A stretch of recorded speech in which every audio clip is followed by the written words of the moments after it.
Hai teman-teman, berjumpa lagi dengan kami Jogja Belajar. Nah, Sekarang yang akan kita pelajari adalah unsur intrinsik prosa. kami sedang membaca novel berjudul Laskar Pelangi karya Andrea Hirata. Apakah teman-teman suka membaca novel? Tahu nggak teman-teman? Novel termasuk kategori prosa baru. Apa sih prosa itu? Prosa adalah suatu karya sastra yang berupa karangan bebas yang tidak terikat oleh rima, diksi, irama, dan lainnya. Secara umum, prosa dibagi menjadi dua kategori, yaitu prosa lama dan prosa baru. Prosa lama meliputi hikayat, dongeng, kisah, cerita berbingkai, dan sejarah atau tambuh.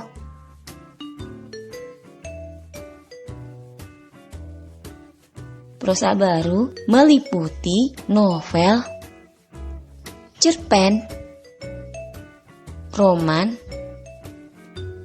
dan riwayat.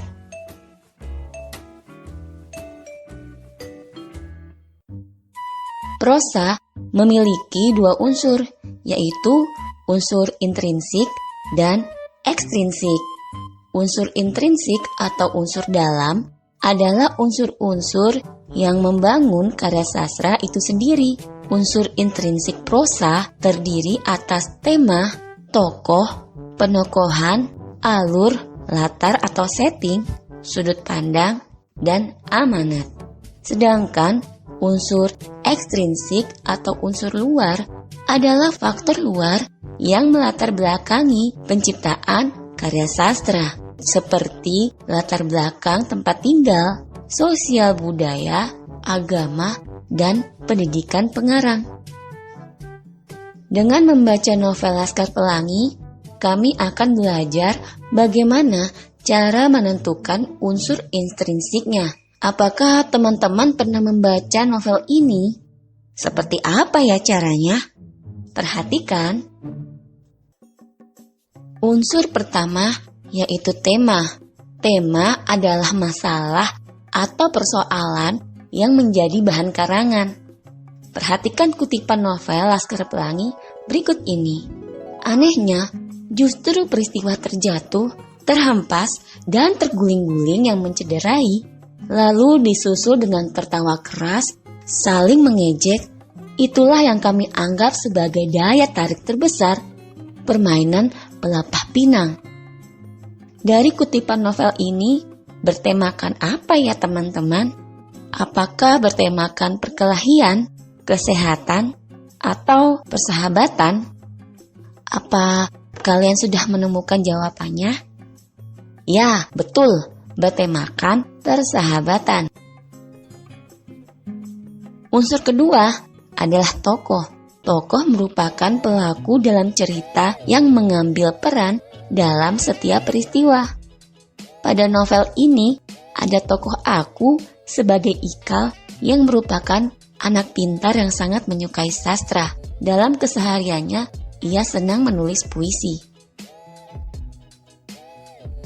Unsur ketiga yaitu penokohan atau perwatakan, merupakan pelukisan watak atau karakter para tokoh yang ada dalam cerita. Seperti apakah perwatakan tokoh pada novel Laskar Pelangi? Apa teman-teman bisa mengetahui karakter tokoh-tokohnya? Perhatikan kutipan novel berikut. Dia memang seorang ekstrinsik yang berdiri di area abu-abu antara imajinasi dan kenyataan. Tapi tak diragukan bahwa ia cerdas, pemikirannya terstruktur dengan baik dengan pengetahuan dunia gaibnya yang amat luas. Kutipan novel ini menggambarkan perwatakan tokoh mahar yang unik, cerdas, kreatif, dan imajinatif. Selanjutnya, teman-teman tentukan watak dari tokoh Kucai. Perhatikan kutipan novel berikut. Maka, jika digabungkan sifat populis, sok tahu, dan oportunis dengan otaknya yang lemot, Kucai memiliki semua kualitas untuk menjadi seorang politisi. Selain memiliki watak yang sok tahu, Kucai juga memiliki watak seperti apakah? Apakah Kucai anak yang pandai memanfaatkan peluang? Apakah pandai menghadapi situasi yang rumit?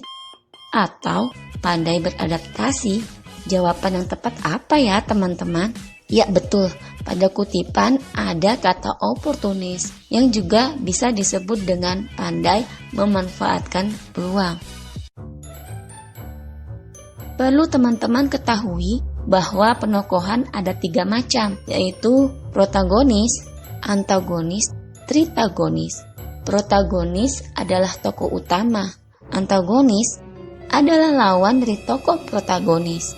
Tritagonis adalah tokoh penengah antara tokoh protagonis dan antagonis.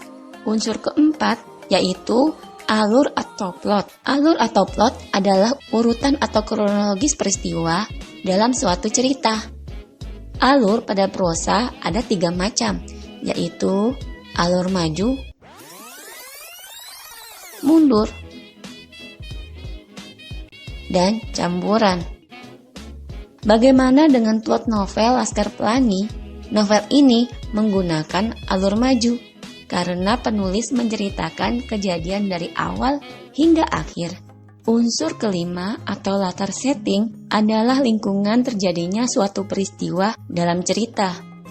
Macam latar atau setting antara lain tempat atau lokasi, waktu dan suasana. Perhatikan kutipan novel berikut. Kotak kapur yang ada tulisan pesan Aling itu kusimpan di kamarku seperti benda koleksi yang bernilai tinggi. Dari kutipan novel ini dapat diketahui bahwa latar tempat berada di kamarku. Selanjutnya perhatikan kutipan novel berikut. Situasi makin kacau ketika sore itu berita kunjungan burung pelintang menyeberang ke kampung dan beberapa nelayan batal melaut. Contoh kutipan novel ini menunjukkan latar waktu yang terjadi di sore hari. Berikutnya, perhatikan kutipan novel ini. Aku tak sanggup menatap wajahnya yang pilu, dan kesedihanku yang mengharu biru telah mencurahkan habis air mataku. Tak dapat aku tahan sekuat apapun aku berusaha. Kita dapat mengetahui bahwa latar suasana yang ingin disampaikan adalah suasana yang menyedihkan. Unsur keenam adalah sudut pandang. Sudut pandang atau point of view merupakan status atau kedudukan pengarang dalam sebuah cerita. Sudut pandang ada 3 macam, yaitu orang pertama pelaku utama, orang pertama pelaku sampingan, orang ketiga atau serba tahu. Sudut pandang yang digunakan dalam novel ini adalah sudut pandang orang pertama pelaku utama. Karena dalam penceritaan novel, penulis menggunakan kata aku. Tokoh aku dalam novel ini diceritakan paling dominan sehingga di tokoh aku dapat dikatakan sebagai tokoh atau pelaku utama. Unsur ketujuh yaitu amanat. Amanat adalah pesan-pesan yang disampaikan pengarang melalui cerita. Banyak sekali amanat yang terkandung dalam novel Laskar Pelangi ini. Di antaranya adalah jangan mudah menyerah oleh keadaan atau jangan mudah putus asa. Keadaan boleh saja serba kekurangan, namun kekurangan janganlah menjadi alasan untuk tidak berusaha. Mereka tetap bersemangat mengikuti kegiatan belajar mengajar. Kemiskinan bukan alasan untuk tidak belajar. Kedua, jauhi sifat pesimis. Pada novel ini yang menceritakan sebuah sekolah kampung biasa yang selalu optimis untuk bisa lebih baik dari sekolah yang dari awalnya memang sudah baik. Nah, bagaimana? Sudah jelas kan teman-teman? Demikian pertemuan kita tentang unsur intrinsik prosa. Semoga bermanfaat dan sampai jumpa pada kesempatan lainnya. Selamat belajar teman-teman. Salam literasi.